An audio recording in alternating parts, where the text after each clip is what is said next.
Ito ang GMA Regional TV News. Balita sa Visayas at Mindanao mula sa GMA Regional TV. Huli ka ang pagsalpok ng isang multicab sa nakaparadang truck sa Santa Cruz, Davao del Sur. Cecil, ilan na nasaktan sa insidente?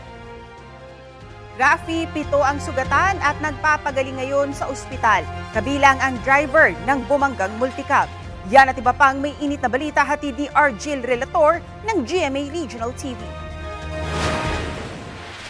Kuha ito ng dashcam video sa kahabaan ng Davao-Digos Highway sa Santa Cruz, Davao del Sur nitong linggo. Maya-maya pa, biglang sumalpok ang isang multicab sa likurang bahagi ng nakaparadang truck. Umikot ang sasakyan at tumilapon ang mga sakay nito. May nagulungan pa ang kasunod na SUV na bigla ring napahinto. Ayon sa Santa Cruz Police, 7 ang sugatan na pawang sakay ng multicab.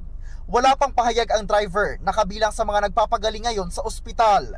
Patuloy ang investigasyon sa insidente. Sa kuha ng CCTV, makikitang tumatawid ang dalawang babaeng yan sa isang pedestrian lane sa Cebu City. Pagdating sa gitna, nabundol sila ng motorsiklo na kinaina ang kabilang lane. Kinumpronta ng babae ang rider pero imbes na makipag-usap, agad tumakas ang rider. Ayon sa mga opisyal ng Barangay Luz, mag-ina ang dalawang biktima na hindi naman nagtamo ng malubhang sugat. Nananawagan sila sa nakabundol na rider na sumuko na.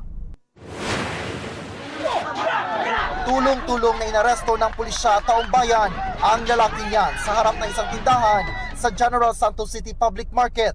Ang lalaki inireklamo dahil sa takot na baka siya'y managa gamit ang dalawang itak. Bago yan, pinakiusapan pa siya ng kanyang mga kaanak na sumuko pero hindi siya nagpatinag. Paliwanag ng lalaki, dumaan lang siya sa palengke nang makita niya ang isang kasamahan sa trabaho at tinakot umano siyang sasaktan. Doon na raw siya kumuha ng itak bilang depensa.